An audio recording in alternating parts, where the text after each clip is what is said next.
The murder that shook the stars. The banquet hall of the Galactic Council glittered like a palace of stars, light shining from crystal walls and polished silver tables. Leaders of many species sat together, smiling politely, though their eyes carried secrets. It was supposed to be a night of peace talks, a night where fragile promises of cooperation could be sealed with wine and soft music. Among them was Ambassador Jonathan Hale, one of humanity's most respected diplomats, a man who carried Earth's voice across the galaxy. He was calm, steady, and known for his fairness. Many aliens trusted him, even if they did not trust humanity itself. He believed in words more than weapons, and his presence at the banquet showed Earth's willingness to keep peace. But peace is a fragile thing, and in the galaxy, not all hands reach for it. Somewhere in the hall, an assassin watched. Eyes cold, heart steady, waiting for the moment when shadows could drown music. Jonathan raised his glass to speak, his words echoing through the chamber. "May our future be brighter than our past," he said, his tone filled with hope. Then it happened. A sharp sound, like glass breaking, cut through the hall. The ambassador staggered, a red stain spreading across his chest. Gasps filled the air, screams rose, and guards rushed forward. But it was too late. Jonathan Hale collapsed on the shining floor, his final breath leaving him in silence. The hall erupted in chaos. Alien leaders shouted, some hiding under tables, others calling, their guards. No one knew who fired. No one saw the assassin. Panic spread faster than fire, and in the middle of it all, the body of Earth's ambassador lay cold. News traveled across the stars within hours. Every human colony, every space station, every city on Earth saw the image of their fallen diplomat. The holoscreens repeated it again and again. Jonathan Hale, shot in the heart, blood on the council's floor. For humans, it was not only the death of a man, it was an insult to their honor. Humanity had always carried a wound in the galaxy. They were newcomers, often mocked as reckless, emotional, too quick to fight. But the murder of their diplomat was no accident. It was a challenge, a spark thrown into dry grass. At first, whispers spread. Some said it was the work of a rival species. Others claimed it was a plot by the council itself. A few even suggested humans staged it to find an excuse for war. But Earth's leaders had no doubt. Their ambassador was murdered by alien hands, and that meant blood must answer blood. In the United Earth Assembly, silence hung heavy after the report was read. Generals stood stiff, admirals clenched their fists, and civilians in the gallery cried openly. On the main screen, Jonathan Hale's final words played again. "May our future be brighter than our past." They sounded like a cruel joke now. President Miriam Voss, the leader of Earth, rose to speak. Her face was calm, but her eyes were fire. "They murdered our voice of peace," she said, each word sharp as steel. "They struck at us in the heart of the council. If they think we will bow, they are mistaken. Humanity bows to no one." The chamber shook with the roar of agreement. Every delegate, every soldier, every watching citizen knew what would come next. There would be no more patience, no more waiting for justice. If the galaxy wanted war, humanity would give them war. On alien worlds, fear began to spread. The death of one man might have meant little in the old days, but now, after centuries of survival, humans had grown strong. Their fleets were larger, their weapons sharper, their spirit unbroken. To kill their ambassador was to invite their wrath. In the streets of alien cities, traitors whispered nervously. "The humans will come," one said. "They never forget." Others laughed, dismissing it. "They are only one species among many. They cannot fight us all." Yet deep in their hearts, even the boldest knew humans were dangerous when united. Some races sent apologies, hoping to calm the storm. Others tightened their borders, preparing for invasion. The council itself tried to delay Earth, sending messages of sorrow, promising investigation. But Earth had already decided. They would not wait for answers. They would act. On the dark side of the moon, massive shipyards lit up with furious activity.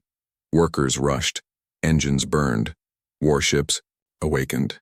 Cruisers, destroyers, carriers, all painted with the same flag, all pointed toward the stars. Humanity's voice had been silenced, so now their fist would speak. The First Fleet prepared to leave, captains swearing oaths of vengeance. Soldiers checked their weapons. Engineers loaded supplies. Families said tearful goodbyes. No one doubted the danger ahead, but no one hesitated either. Humanity had been insulted, and every human felt the wound as if it were their own. In the quiet of her office, President Voss signed the final order. Her voice was broadcast across every human colony. From this day forward, we fight without restraint. Let the galaxy know. If they spill one drop of our blood, we will drown them in the tide of our fury. The stars trembled that night. For the first time in centuries, the galaxy realized what it had awakened. Humanity was not just another race among many. They were a storm, and storms do not forgive. The murder of Jonathan Hale was not just an assassination. It was the spark of a fire that would burn across the galaxy, a fire no one could put out, and so it began. The first strike. The human fleets did not wait. Within days of the assassination, the great shipyards of Earth and Mars blazed with light. Thousands of workers labored without sleep, welding hulls, loading missiles, preparing engines. Soldiers marched in endless lines, faces hard, eyes filled with fire. Families waved goodbye at the docks, knowing some of them might never return. Humanity was moving with one will, one purpose: vengeance. The First Fleet was led by Admiral Rourke, a man who had spent his life preparing for war but had always hoped never to see it. Now he stood on the bridge of the Resolute, his flagship, and looked out at the dark sea of stars. His voice was steady when he spoke to his officers. The time for words has ended. The galaxy thinks we are weak. We will show them what it means to kill a human. The target was chosen carefully. It was not a random world nor an innocent one. Intelligence reports pointed toward the Zorath Dominion, a proud alien empire known for cruelty. Rumors whispered that the assassin had ties to their court. The Dominion laughed when accused, denying involvement, but their mocking tone only added fuel to humanity's rage. And so, the first strike would fall on them. The fleet emerged from hyperspace like a storm of iron. Over 60 warships appeared above Zorath Prime, engines burning blue fire. Alien merchants screamed as their scanners filled with red warnings. Civilians panicked watching the human armada descend. For centuries, the Zorath had looked down on humanity. Now they looked up in fear. The first shots came without warning. Railguns thundered, launching metal slugs that pierced shields like paper. Missiles streaked through the void, explosions lighting up the night sky. Orbital stations shattered in minutes, their wreckage falling like fire onto the world below. The humans did not hesitate, did not pause. Every move was precise. Every strike cold and merciless on the surface of Zorath Prime. Cities shook as explosions echoed from orbit. Alien families ran through the streets, eyes wide with terror. Soldiers tried to rally, but human dropships fell like burning comets. Armored Marines stormed out, weapons glowing, voices hard. "For Hale!" they shouted, each word carrying across the battlefield. It was not just war. It was justice, Admiral. Rourke watched from orbit, face carved in stone. Reports came in. Enemy defenses collapsing, their fleets scattering. "They thought we would beg for answers," he said quietly. "Instead, we brought judgment." His officers nodded, their eyes shining with grim pride. News of the attack spread like wildfire across the galaxy. Entire sectors froze in disbelief. Many had expected humans to protest, to demand trials, to show patience. Instead, they unleashed fury faster than anyone believed possible. No debates, no warnings, only action. The message was clear. Humanity's wrath was not something to test. Some alien leaders mocked the humans still, calling them reckless, suicidal. "One fleet means nothing," they sneered. "The galaxy will crush them." But others watched more carefully. They saw the speed, the discipline, the unity of mankind. They remembered ancient stories whispered in council halls, that humans were dangerous when angered, dangerous beyond reason. On Zorath Prime, the Dominion's proud commander sent desperate pleas for reinforcements. Their fleets rushed to defend the homeworld, but the humans were ready. Traps had been set, ambushes prepared. In the dark of space, the first true battle began. The Zorath ships were larger, older, built with alien craftsmanship. But the humans fought differently. They moved faster, struck harder, and used strange tactics. They hid mines inside debris. Fields hacked enemy signals, feigned retreats only to ambush from behind. Every trick of Earth's history, every cunning lesson from centuries of war was unleashed in the stars. Alien captains shouted in disbelief as their fleets crumbled. "They fight like no species we have faced," one said before his ship exploded in fire. Another whispered in despair, "They are not soldiers, they are predators." Back on Earth, citizens watched the live feeds in silence.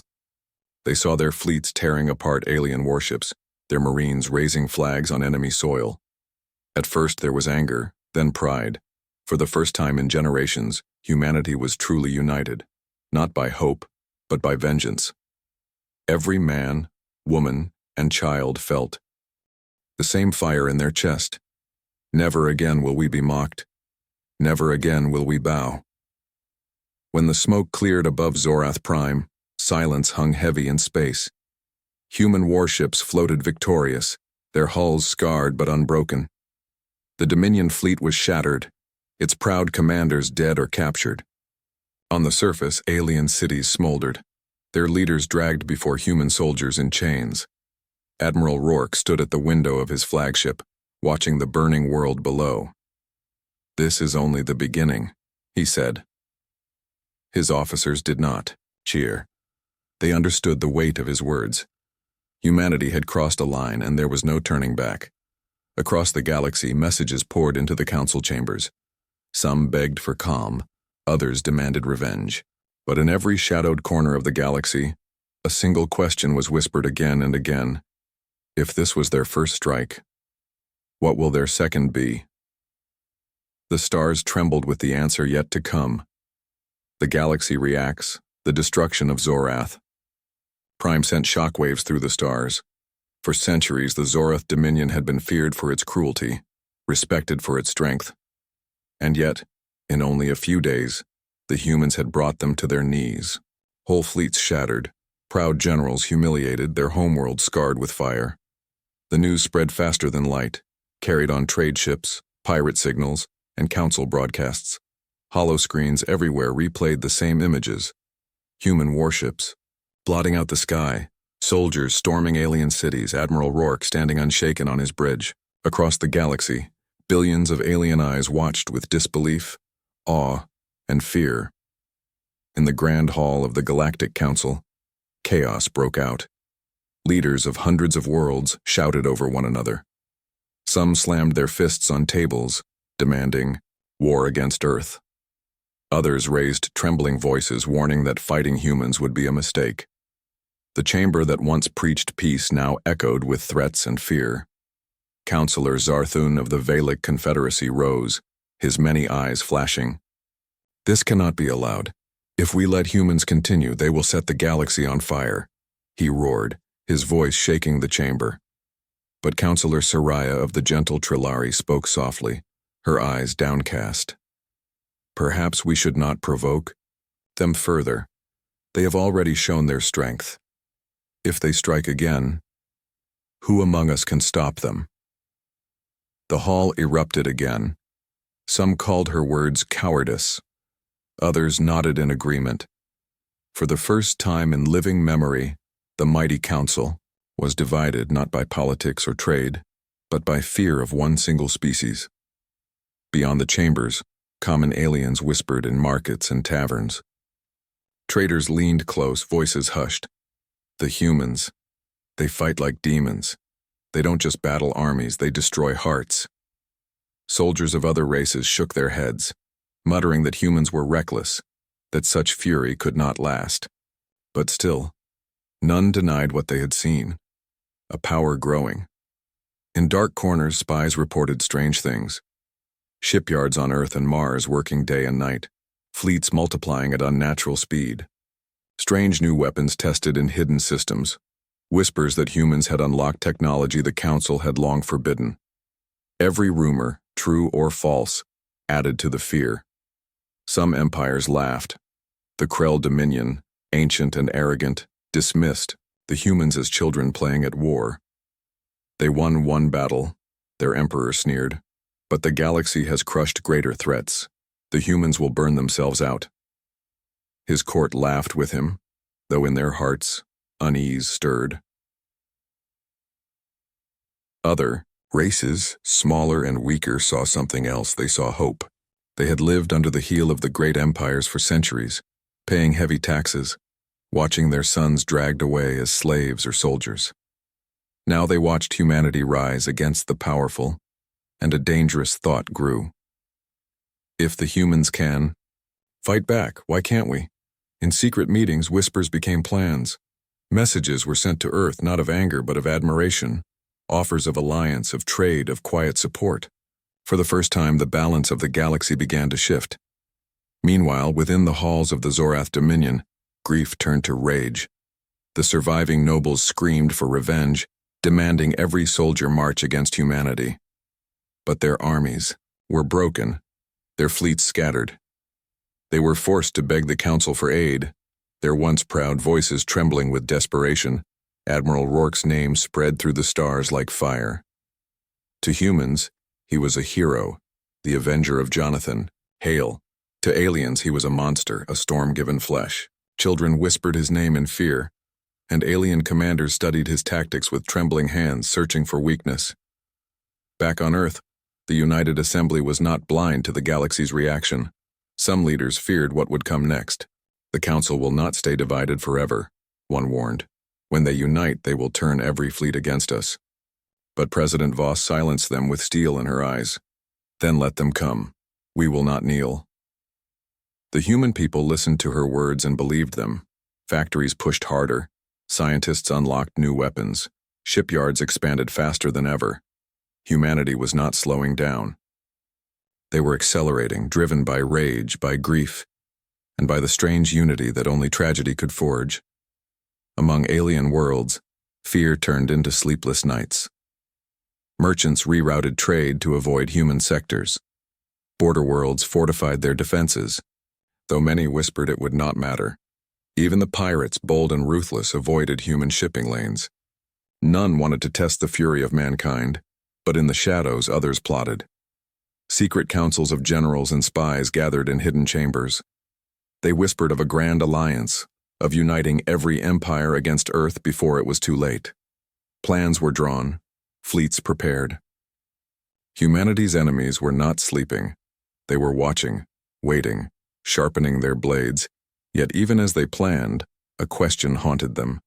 Could the galaxy truly unite against humans? Or would fear, mistrust, and pride keep them divided? Each empire remembered its own grudges, its own rivalries. And while they hesitated, humanity built more ships, more weapons, more fire. In the council hall, Soraya of the Trilari spoke once more, her soft voice cutting through the storm. Do you not see? They are not like us. We laugh at them, we call them reckless. But they fight for something greater. They fight for each other. If one of them falls, the rest will rise, and they will not stop. Her words lingered, heavy and haunting. Many dismissed her as weak, but some felt the truth inside her voice. Humanity was no longer just another species. They were a force, a storm moving across the stars, and storms once awakened do not rest. The unstoppable advance. Humanity did not pause after Zorath Prime. They did not wait for the Council's decision or the galaxy's judgment. Their fleets moved like a storm, jumping from system to system, striking fast and hard.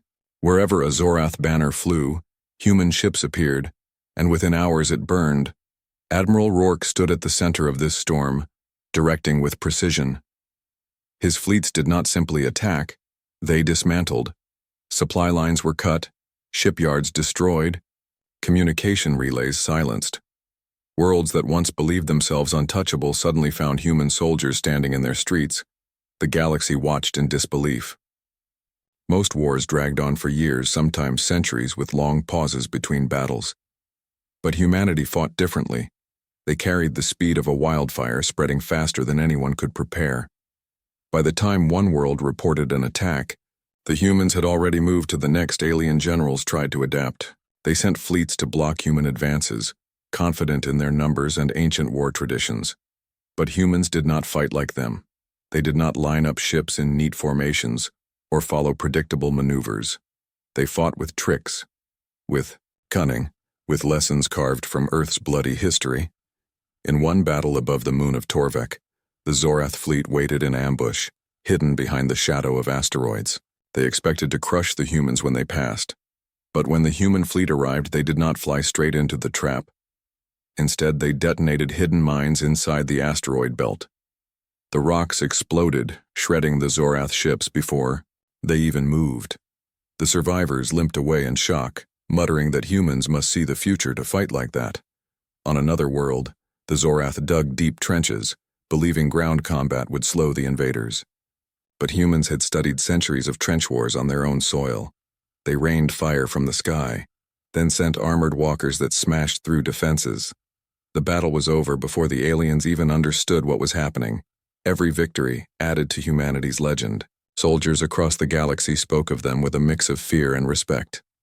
"They never stop," whispered one alien commander, staring at maps covered in red human flags. "They never tire. It is as if they fight with the strength of an entire species at once." And perhaps that was true. Humanity was united as never before. Colonies that had once argued over resources now sent ships freely. Corporations that once fought for profit now donated weapons and fuel. Even old enemies on Earth put aside grudges. The murder of their diplomat had forged something rare, a single will across billions of hearts. The Council grew desperate. They begged Earth to slow down, to stop before the galaxy fell into endless war. Messages of peace poured in, filled with apologies and promises of justice. But President Voss ignored them all. Her answer was simple. Peace ended when Hale was murdered. Do not ask us to forgive. Ask yourselves why you thought we would. In alien taverns, the whispers grew darker. Merchants told stories of human fleets that appeared without warning, of soldiers who fought like they carried the ghosts of their ancestors at their backs. "They do not fight for land or wealth," one trader said. "They fight for each other. That is why we cannot match them." But not all aliens cowered. Some powers began to see humanity as a threat greater than any rival. Secret alliances formed. Old grudges forgotten in the face of a new enemy. Fleets that once faced each other now prepared to face Earth together. The galaxy was slowly uniting, but whether they were too late, none could say. On the bridge of the Resolute, Admiral Rourke studied his maps.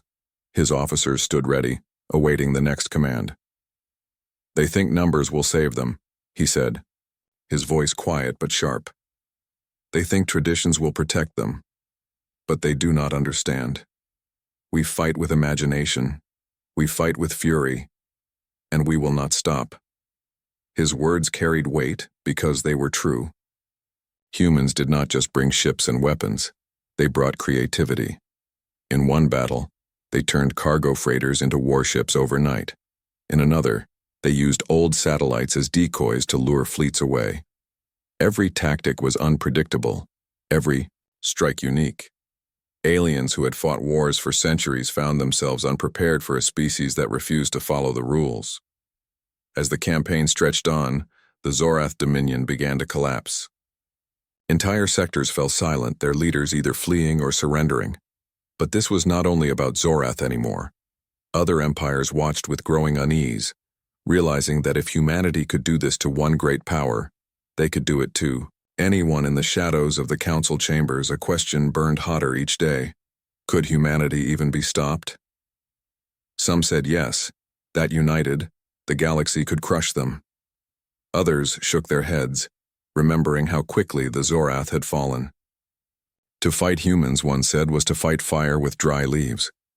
Meanwhile, on the ground of conquered worlds, a strange thing began to happen. Ordinary aliens, farmers, workers, children, looked at the human soldiers not with hatred, but with something else: respect, even admiration.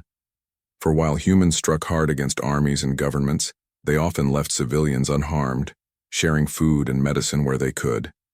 Some aliens began to whisper that maybe, just maybe, the humans were not monsters but something far more dangerous. A people who fought with fury, yet remembered mercy. The unstoppable advance continued.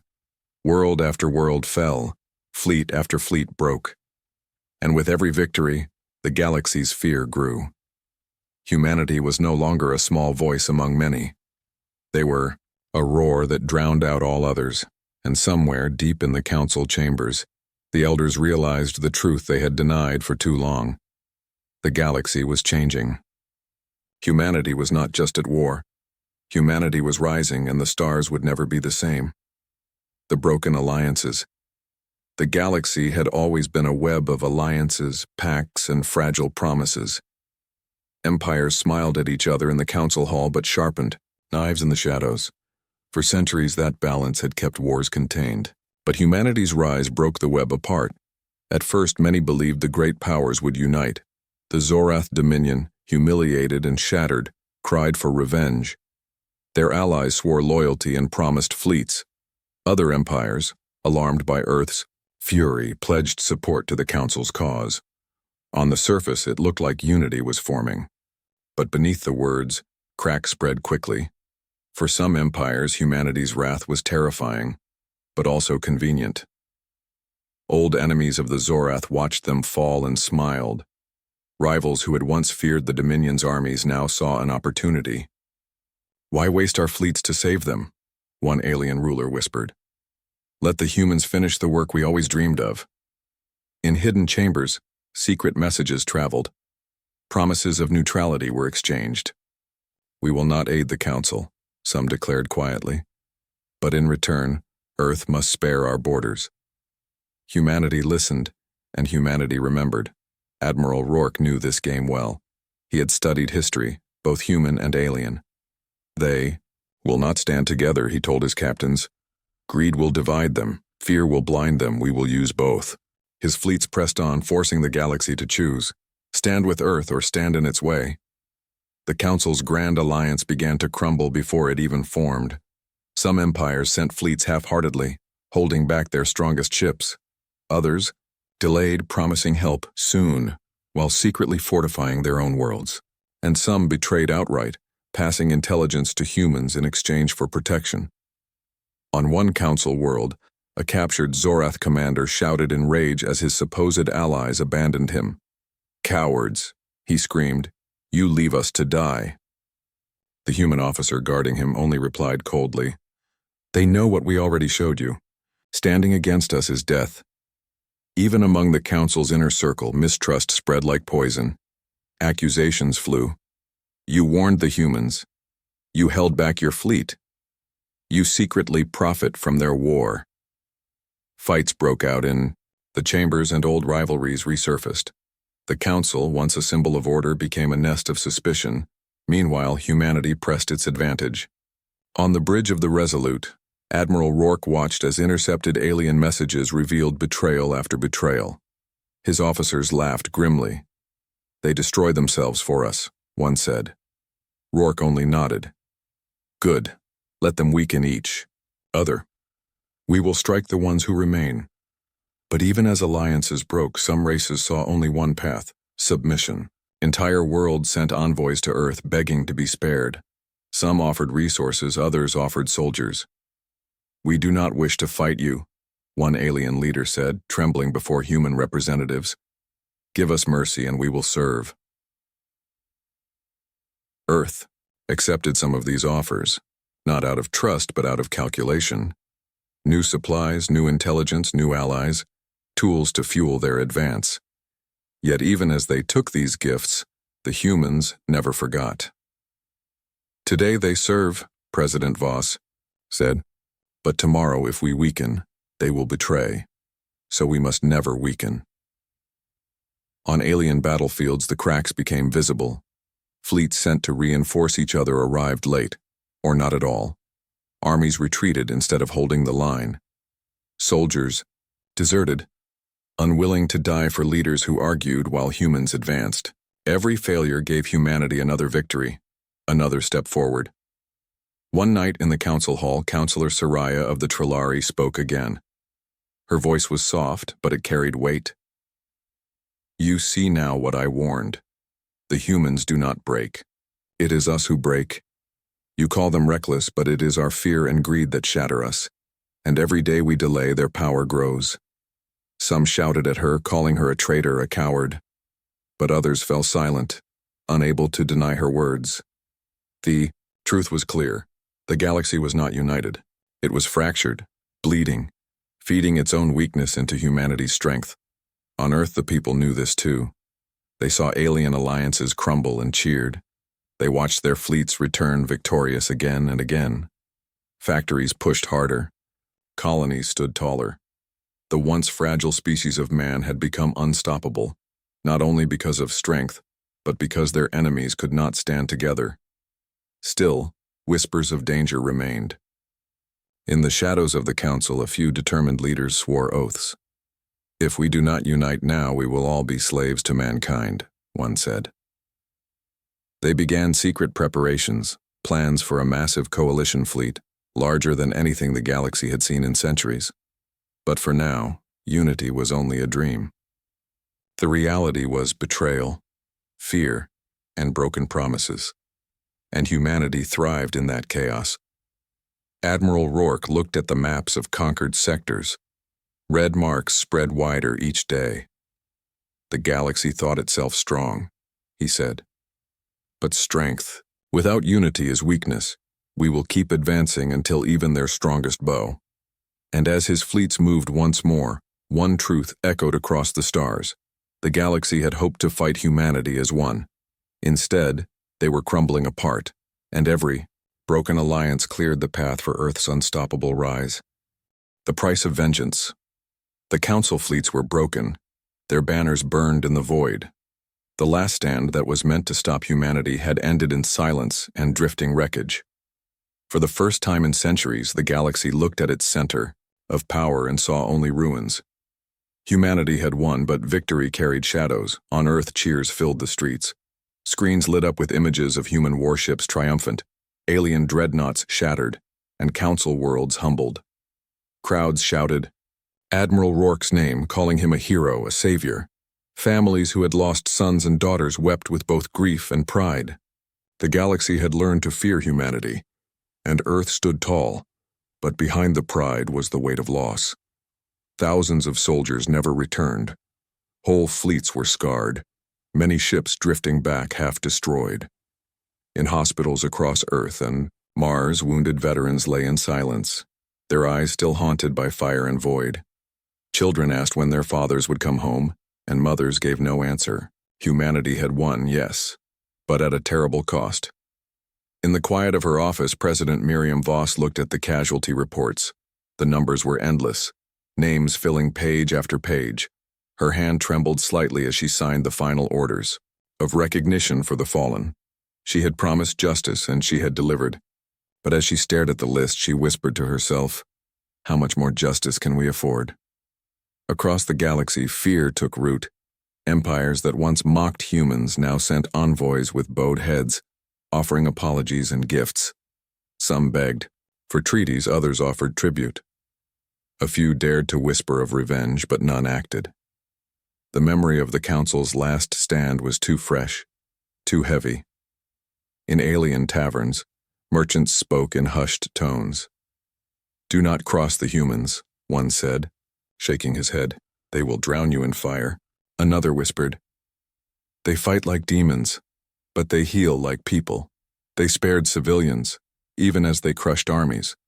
That is why they are more dangerous than any empire before. Not all aliens saw humanity as monsters. Some, especially the weak and oppressed, looked at them with new eyes. They saw a species that fought for each other, that rose in fury when one of their own was killed. To them, humanity became a symbol, not of destruction, but of hope. If humans could rise, perhaps others could too. Admiral Rourke returned to Earth as a hero, but his heart was heavy. On the bridge of the Resolute, he had watched too many of his soldiers fall, too many ships vanish in fire. When he walked through the streets, people cheered, but he saw only the faces of those he could not save. "They call this victory," he said quietly to a fellow officer. "But every victory is written in blood." The galaxy was changed forever. The Council no longer held power. Its surviving members were scattered, their voices weak. Where once their word was law, now silence filled their halls. In their place stood humanity, not by election or choice, but by strength. No one dared to deny it. Earth was now the dominant power in the stars, but with power came questions. What would humanity do now? Would they continue the war, burning every empire that had stood against them, or would they stop, holding the galaxy in fear but not in ruin? In the assembly, debates raged. Some called for peace, arguing that the point had been proven, that vengeance had been served. Others demanded more, saying the galaxy would never truly respect humans until all threats were destroyed. President Voss stood before them, her voice calm but sharp. "We have shown the stars that we do not kneel. We have shown them the price of spilling human blood. But we must remember, we fight not to conquer but to protect. If we forget this, we will become the very monsters we swore to fight." Her words carried across every colony, every fleet. Some agreed, some grumbled, but all listened. Because no matter what they thought, they knew humanity now carried the fate of the galaxy in its hands. For the aliens, the lesson was carved deep. Dozens of worlds that once ignored Earth now turned toward it, their leaders whispering to their people, "Do not provoke them. Do not touch them. If you harm one, you face them all." The story of Ambassador Jonathan Hale's assassination had become legend. It was no longer just the tale of one man's death. It was the spark that lit a fire across the stars. A fire that proved one truth. Humanity did not forgive, humanity did not forget. And yet within the fire there was still mercy. On conquered worlds, human soldiers shared food with starving children, rebuilt hospitals, and treated civilians with respect. To many, this was the most frightening truth of all, that humans could destroy empires but still remember kindness. A storm with a heart, a blade that cut but could also heal. The war was over, but its shadow would last for generations. The galaxy would remember the fleets of Earth, the fury of mankind, the Council's fall. Children would grow up whispering the same warning: "Do not provoke the humans. Their vengeance has no restraint." And so, among the stars, a new age began. Not the age of the Council, not the age of the Dominion, the age of humanity.